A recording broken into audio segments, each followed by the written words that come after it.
Do you want to think like a champion? Well, if you want to think like a champion, then the number one thing you have to do is you have to 100% believe in yourself, even if no one else does. You have to be your biggest cheerleader. You have to be your biggest advocate. You have to see yourself crushing those goals, even if everyone is saying that you can't do it. And in fact, if you struggle to believe in yourself, then that's a huge indicator that you might want to intentionally do some self-esteem improvement work so you can start to work on the self-confidence. And yes, self-esteem and self-confidence are two different things, and we're going to get to that in a second. But first, understand the way social psychology works is this. People like belonging. People want to feel connected. People don't like to be the standalone sheep or to be off on their own. And so what I'm saying here is typically people are going to believe in other people or in their products or services once they've established and proven themselves. And typically at this point, they already have the notoriety from society. They already have the millions of dollars in the bank or the Ferrari or the blue check or whatever it is that kind of screams to the world, this person is proven. They are successful. They are someone you can believe in. However, when you're first starting out, you don't have that. And so to really be a champion, you've got to be the person who believes in yourself, who sees you crushing the goals, even when everyone says you can't do it, because you believe you can do it. So today, I'm inviting you to make up your mind, because it's that simple and it's that hard, to choose to believe in yourself.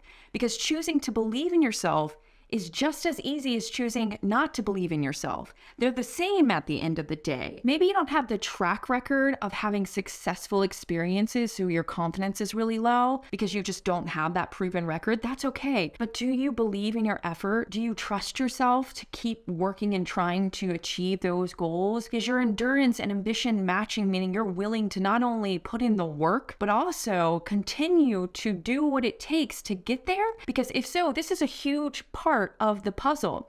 By the way, if you don't know what your self-confidence is and you don't know what your endurance or ambition is, I highly encourage you to take my free performance development assessment at elizabethlewis.com/performance-dev-ass. I did not think about the link when I wrote it. Well, this is an awesome free assessment that scores you in 23 psychometrics. And this is great information to help you figure out if you need to improve or decrease a certain psychometric so you can be more efficient and a better performer at your job. It can also give you tremendous indicators on where you need to be intentional with what you work on. I require all of my clients to take this assessment because it helps me help them perform better in their job or as an entrepreneur.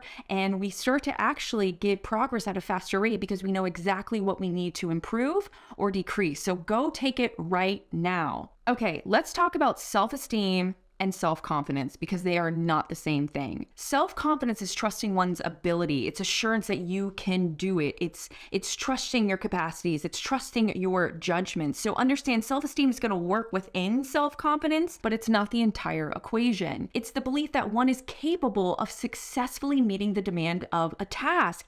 And that's why I talk about focus on the process, focus on your effort. Because when you focus on the effort and you say, hey, I believe I can implement my effort to get this job done, then you can actually start to grow your confidence at a faster rate. Because again, this is where we're going to put on that growth mindset hat versus that fixed mindset hat or the it's got to be perfect. So if you struggle with perfectionism, I really encourage you to put on the experimentation hat, because what we're trying to do in that experimentation phase is prove our hypothesis. Prove, okay, is this enough effort right now or do I need to increase it? And then am I willing to increase it? Because if you're not willing to increase it, that's okay. But then that's an honest conversation you need to have with yourself so you don't get frustrated because you're not meeting your expectations because you're unwilling to do what it takes. No harm, no foul. We just might need to recalibrate those goals. So if you struggle with self-confidence, here's a few questions you could ask yourself, and then I'm going to talk about self-esteem. So I'm doing it a little backwards here, but just stay with me, all right?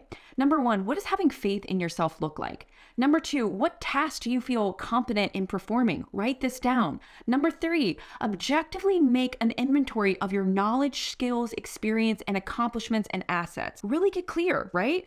It's so easy to focus on what you've done wrong. It's so easy to even recall all the things that you failed or messed up at. But what about all the things you did well? And this might be a challenge, especially if you're a little bit more critical of yourself or you struggle with seeing yourself as being competent or successful because you have really high standards. But it's so important because we need to see your successes, your accomplishments, your gifts, your talents in an objective lens and not a subjective lens, because that can be a huge difference on really growing that self-confidence at a faster rate. Your subjective opinion about yourself might be lame. So let's leverage that objective thinking as we contemplate these questions. You also want to maybe ask a close friend to do the same. Like ask them those questions about you.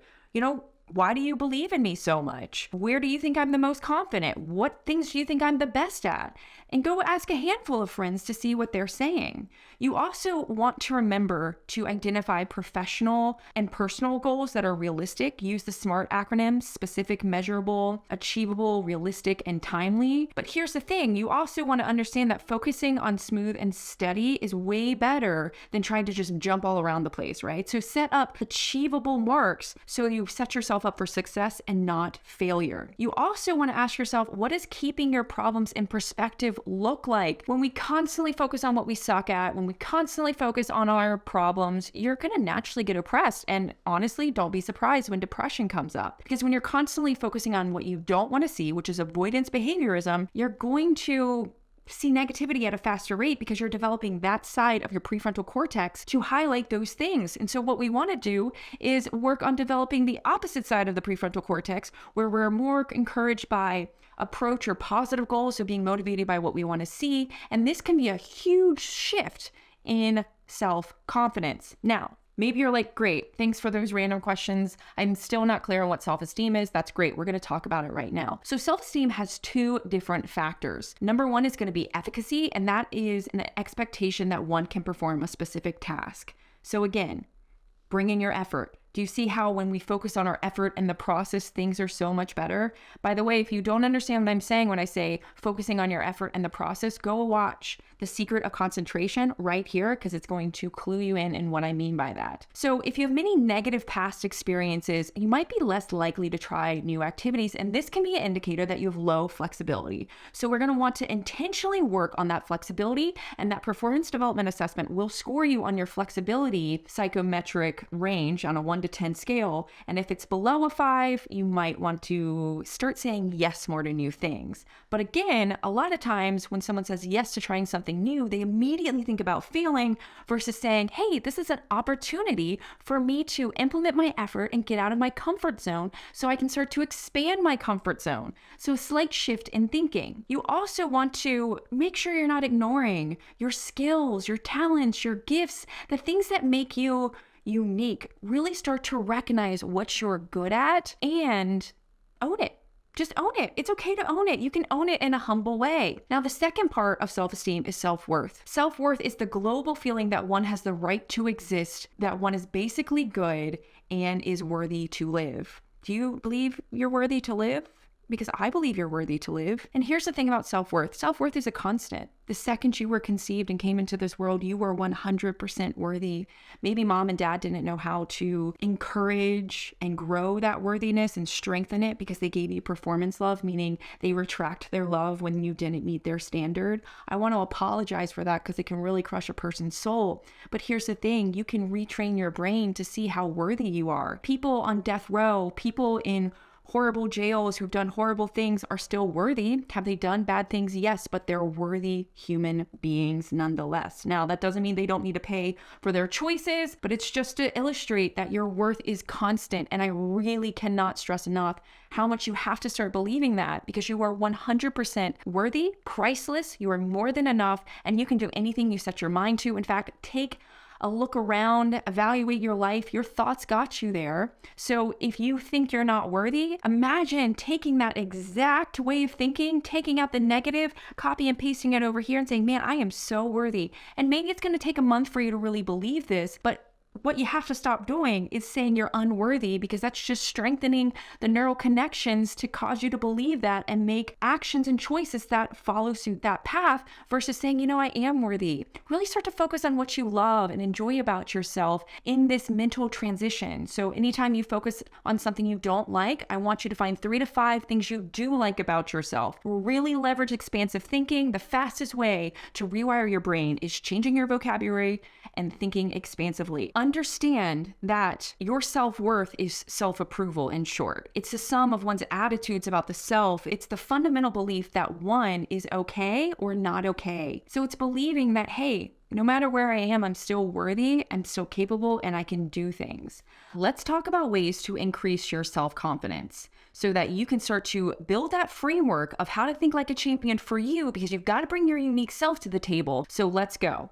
First, we're really going to want to look at that self-confidence, because when we have low self-confidence or low self-esteem, this is a huge indicator that we're apprehensive about many things, or we're in conflict with ourselves, or maybe both. Because you have to remember, when we have low self-esteem, essentially we're saying we have high self-conflict, which means there's been a breach in the relationship with you and yourself. So you have to heal that. It's going to be very important. So go get a coach, go get a therapist, go get a friend that you trust that's positive, that can help you. Because at the end of the day, we're going to want to resolve that so we can start to have that strong foundation, which is necessary so we can continue to grow and improve. Now, the other thing you want to ask yourself is, do you have a tendency of where you're always questioning and challenging either your skills, your knowledge, or your ability to be successful in a negative light, meaning you don't really believe you can? Because if that's the case, that's always going to keep your self-confidence slightly suppressed, because you're always going to have this hesitation of, can I do it? When, you know what? I want you to think, you know what? I don't know if I can do it, but I'm going to try. I'm going to put in all of my effort.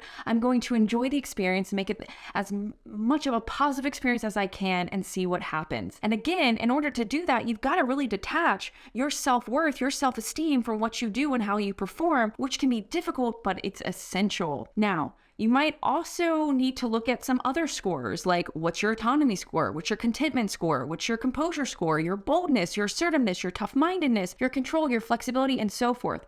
Personality traits don't just work one at a time. They kind of create clusters. So at any given moment, you're going to have multiple personality traits on display versus just one, because they all work together. So look at your entire score to figure out where you are, figure out where you need to improve or decrease some of your personality traits so you can really start to be the rock star that you want to be, because I want to help you get there, because it's totally possible. So how is self-confidence built? Self-confidence is built through having consistent positive experiences and doing something. Let's take Tiger Woods for a second. If you don't know who Tiger Woods is, he's a very successful golf player. He's a professional golf player. He started playing golf at age 2. So understand, by the time he was 20, which I believe he was a professional golf player at this point, he had 18 years of positive experience of being a good golfer. And he hits like 2,000 balls a day. I don't know when that started precisely, but hitting 2,000 balls a day over 18 years is going to create a lot of positive self-confidence. So understand, your hero, the person you want to be or be like, might have decades of positive experiences where you're just starting out. Be mindful not to compare yourself to them, because at the end of the day, we need to get you having those positive experiences. So are you going to be willing to step out of your comfort zone? Are you going to be willing to adopt the growth mindset? Because this is going to be necessary, especially when you are seeing failure, or if you struggle with perfectionistic or type A behaviorism. Because when you're struggling with perfectionism or type A behaviorism, you don't like to see failure.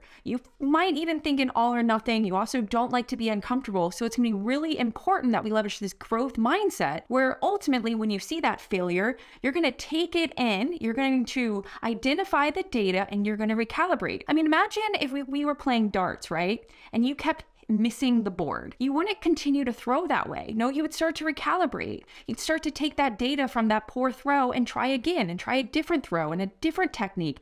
That's what we need to do when we're first starting out. Really open yourself up to that growth mindset. We are going to learn in this first phase. And as we progress, then we can go to the phase 2 of recalibrating that data and move forward. So it's all about focusing on your effort and letting go of your ability and choosing to consistently work at it until you reach the status or level you're wanting. Number 2, the second thing you have to remember if you really want to start thinking like a champion is this: winning is psychological, not physical superiority. The fact of the matter is, some of the elite professional athletes out there don't have the talent that other professional athletes who are not elite, who are not well paid or even well known have. The biggest difference between the mediocre talented professional athlete and that superior talented athlete is this: comes down to mindset. The reason to why some of the more successful professional athletes out there who lack talent are successful is because of their mindset. Everything comes down to mindset. Everything you do in life is going to run through your brain before anything, right? So if you don't have the right mindset, it doesn't matter the strategy at the end of the day, because it's the mindset that's going to get you there.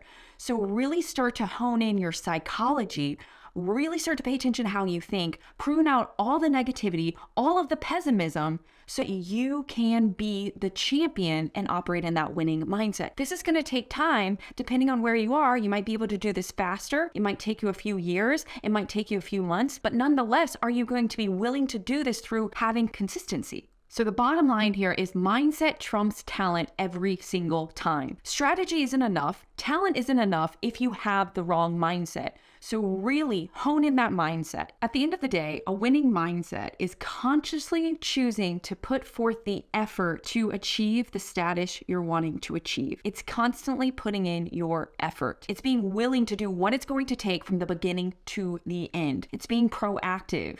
It's doing things now that can help you. It's pruning out procrastination, negative, toxic, fear-based thinking, and really focusing on what you can do right now. So here's a great question you can adopt to see where you fall with that winning mindset. Am I willing to put forth the effort to work hard from the beginning? If you're not willing to work hard at the beginning, then this is an indicator that you need to get a little bit more prepared mentally. Why are you not willing? Do you really want this?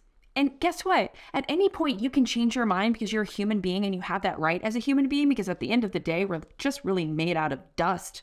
That's how we're going to be once we die, not to be morbid. So you have the right to change your mind. Humans have the right. I'm giving you permission. If someone gets mad at you, tell them that you have the right to change your mind, because sometimes we don't know what we don't know. So again, are you willing to put forth the work, the effort that may be required to achieve this goal from the very beginning? If not, then you need to sit down, have an honest conversation with yourself, and figure out where you're out of alignment, and then move forward from there. That winning mindset really chooses or takes into account that you're willing to do what it's going to take to become successful. For me, I've started a handful of businesses. I've helped a handful of entrepreneurs get to the multiple figure mark, and even one company to the $1 billion mark. And for me, I love business. I love psychology. I love learning. And one day early on in my company, I decided, you know what? I'm going to do this regardless. So I'm just going to enjoy the process and really focus on perfecting my effort and process, because I'm going to do it. So there's no point to get frustrated out of the outcome or the results,